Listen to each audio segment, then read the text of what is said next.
So what I would think would be cool now would be to get a different shape. The one just right to the right of it applies by the same rules. Major chords are 3 and 6. And the minor chord, you start from the root. And the dominant chord, you start from the 5th. So that'll be an easy one to learn, I think, for 2 reasons. The application is the same. The voicing is extremely similar, too. There's only one difference in the voicing. It starts on the A string rather than the D string. That's one difference. But the other difference is that you have a slightly larger stretch with your index finger. So just as an experiment, let's do it as a B. So we'll do it up here. Put your pinky on the B, 12th fret B string, right? And if you were to use the same shape that you did before on your A, D, G, and B string, it would be like this,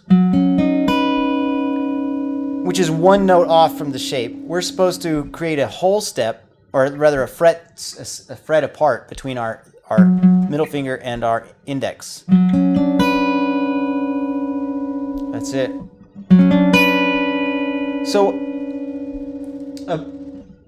a B is the third of G. So this would be a G major 7. Actually, you know, a nice way to see it is that it was really cool. The way you can see it is like, here's a really nice way to see it. Take your G bar chord. Let's do it. Actually, let's try an E for a moment. Play an E bar chord. Right. Okay, well, this high note is our 3rd, right? So that's where we put our pinky. The low note in this voicing is the major 7th.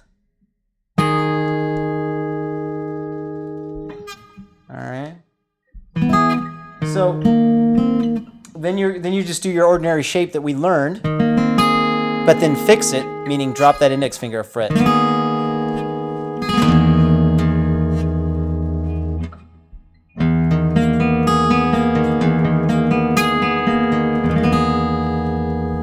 Wow, that's nice. Yeah, it's harder the lower your guitar is because it puts your wrist and everything in a really awkward thing. So it's definitely easier if you kind of hold the guitar up higher. Because then you can do like, you know, I could do it anywhere. But if I had my guitar really low, I couldn't do it. All right, so this one's good news, man, because you apply it the exact same way. So first thing you have to do is find the interval in relation to the root, and then do the shape that we worked on from last week, which will be wrong because you'll have to change that one finger. So that's like the thought process for easily integrating another chord. Because not every chord will it work, but it works for this one because the shape is almost the same as the last shape, and the way you apply it is exactly the same. High note on the 3rd or the 6th for major chords, high note on the root for minor chords, and high note on the 5th for dominant chords, all right? So let's try a song that's got more chords in it. Let's go to Countdown just because it's got a bazillion chords. All right. So our first chord, I'm gonna just race through this for a moment. I mean, not race, but I'm gonna go through it, and I want you to watch how I do it, and then I'll ask you to do it, and I'll kind of guide you through it. So E minor is the first one. So first thing I'm gonna do is I gotta find an E and do one of the shapes. Now it's gotta be the high note. It's either gonna be the B or the E string. Either one will work. I'm going to do the E string since it's right here, and I'll do this shape. Next, we have an F7 chord. So I need the high note to be the 5th, right? Well, I could do this because I see my F here, and there's the 5th, like if I do this, right? There's my F. So I'll do this. So now I had E minor to F, right? Next, B flat major 7. I'll start from the 3rd of the B flat, which will be here. So now I had this. E minor. Not that it's important to review. I just like to do it for the sake of teaching. First one was minor, our position from last week. E minor. Then to the F7 with the new example. And then to the B minor, B major B flat major would be here. Next we have D flat 7. So I need the 5th of D flat. Well, here's D flat. So there's my power chord, and I'll do the shape from last week. For the D flat 7.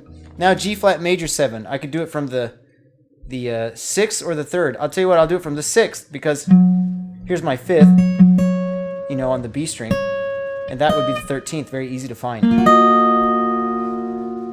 And then A7, I need to start from the 5th, so I'll just move that up a fret because here's my A, and here's the 5th.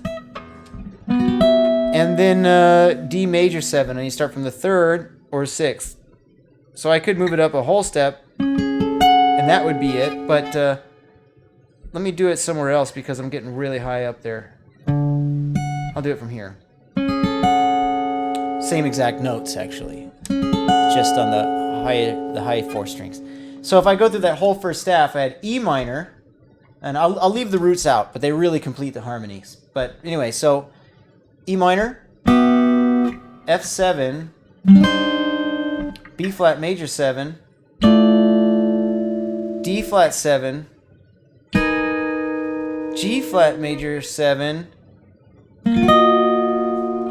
A7, D major 7. And then, of course, hearing the root will really help with that harmony. But that actually having more than one shape and being able to jump between the strings like that, between the high note being on the E or the high note being on the B, makes for better voice leading. Although it's still not ideal. Ideal would involve more than one chord voicing, but we're just using one chord voicing, or two now, to kind of expand our chord vocabulary. So, I mean, just the way a person wouldn't want to do this, where they go, here's my first chord, and here's my next chord, and then my next one, and then my next one. You know, here I'm just using one of our old shapes. What we're doing is equally bad in voice leading as that, except the chord itself is prettier, but that's not really important. I think it's prettier. But the what's important is that this chord is new to us, and we're trying to learn it really well, so we're doing it all the time. Now, just the way you would do this, you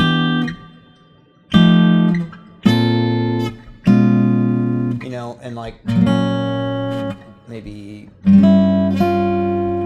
maybe do something like or whatever, you know, like try to use different voicings. That's the that'd be the goal, except we want these ones, like, you know, this one, E minor, the first chord, to be as normal to us. Oh yeah, E minor, I know that chord, as when we do this, right? Here's E minor, here's E minor. Well, it's fine for now. You've got this, your D minor 7 to E flat, like that, 7. But here's a way I would have done it. I would have taken the first voicing that you had for D minor, and then I would have found E flat this way. I'd find E flat on my low string first, because I know it there very comfortably, and I would have thought of my major triad and goes, which one of these is a 5? You know, it's the B string, which is where we want it anyway. So then I could put my pinky there.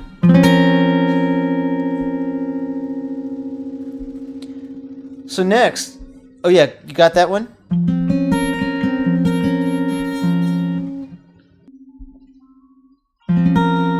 Nice. Next, we have the A flat major 7. So what do we need to find? The what of A flat? Exactly, 3rd or 6th. So which one of those is easiest to find?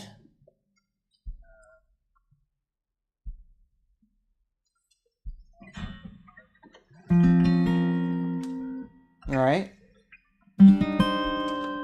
Oh, well, check this out. We're looking for A flat, right? Think of this. Think of your A flat bar chord here.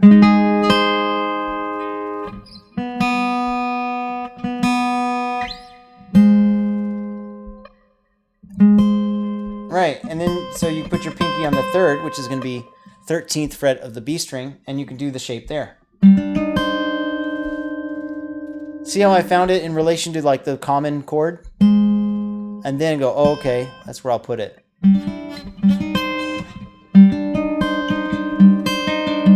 All right.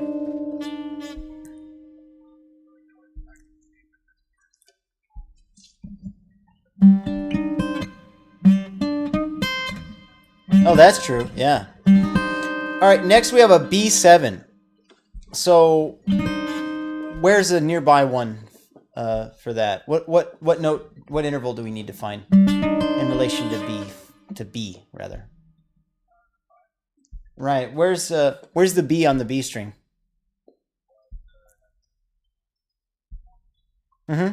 Exactly. Power chord, right. Yeah, and so then you put your pinky there, and you got to make last week's shape, which is like the one we learned today, except it's easier.